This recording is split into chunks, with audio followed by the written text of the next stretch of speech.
So you're a Jeep owner. You know they are built for adventure, right? But, sometimes they send out these little signals that can be, well, a bit confusing. Today, we're going to decode one of those signals, the error code P2503. Let's figure out what your Jeep is really trying to tell you. Picture this. You're driving along, minding your own business, and then, bam, there it is, the check engine light. It's that moment that can give any driver a little spike of anxiety. But what does that light actually mean? And more importantly, what are you supposed to do next?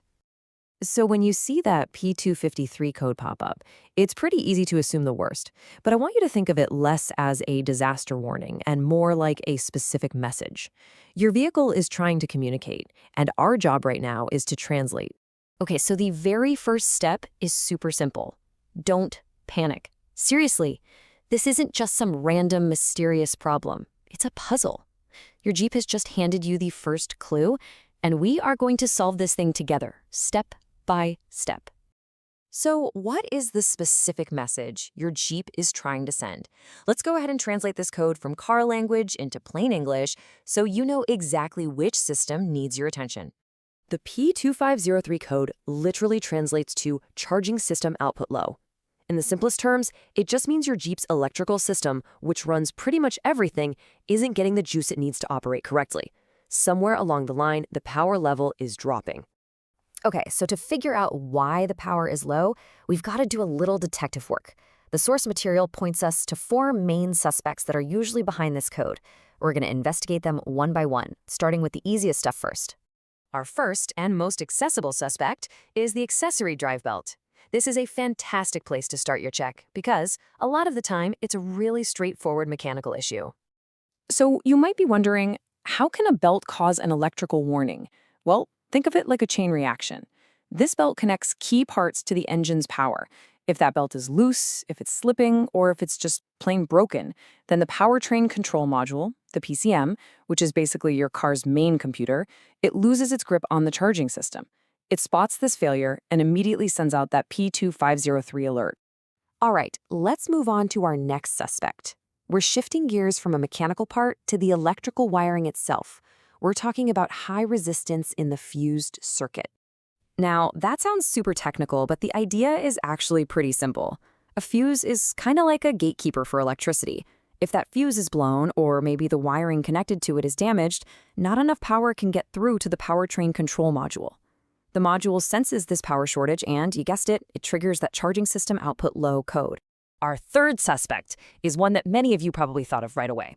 The battery itself. An old or failing battery is a super common reason for all sorts of electrical gremlins. The battery is the heart of the electrical system, especially when the car starts. If it's getting weak, if it's old, or it's just not holding a charge like it used to, it simply can't provide that steady voltage the powertrain control module needs to do its job. The system is smart. It's designed to detect this power drop and will immediately flag it with the P2503 code. And that brings us to our fourth and final suspect, a faulty alternator. This is a really critical piece of your vehicle's whole charging system. So while the battery starts the car, the alternator is what keeps it running. Its job is to generate electricity to power all your car's systems and to recharge that battery. So if the alternator is on its way out, it's just not producing enough power, and the entire system's output is going to be low. It's a direct textbook cause of this specific error code. Okay, so we've identified our four main suspects. Now for the most important part, what do we actually do about them? Let's look at the clear, direct solutions for each of these potential causes. And you'll notice how direct these solutions are. It's pretty satisfying, right? For a loose or broken belt, the fix is to replace it. Simple. If you've got high resistance, you replace the bad fuse and check the wiring. For a bad battery, a new one is the answer. And for a potentially faulty alternator, the right move is to get it inspected by a professional. So we've laid out the causes and their solutions. Now, let's put it all together into a practical, step-by-step action plan that you can actually follow. Here is your game plan, and we've put it in order from easiest to most complex. First, pop the hood and just take a look at the accessory drive belt. Is it frayed, cracked, or does it feel loose? Second, find your fuse box and check the right fuse. Third, most auto parts stores can test your battery's health for free, so take advantage of that. And finally, if those 3 checks don't solve the problem, then it's time to call in the pros and have a certified technician inspect the alternator. And that last step is so crucial. The source material really emphasizes this point. While you can definitely diagnose some of these issues yourself, sometimes the absolute best and safest solution is to get a professional opinion. It can prevent any further and probably more expensive damage down the road.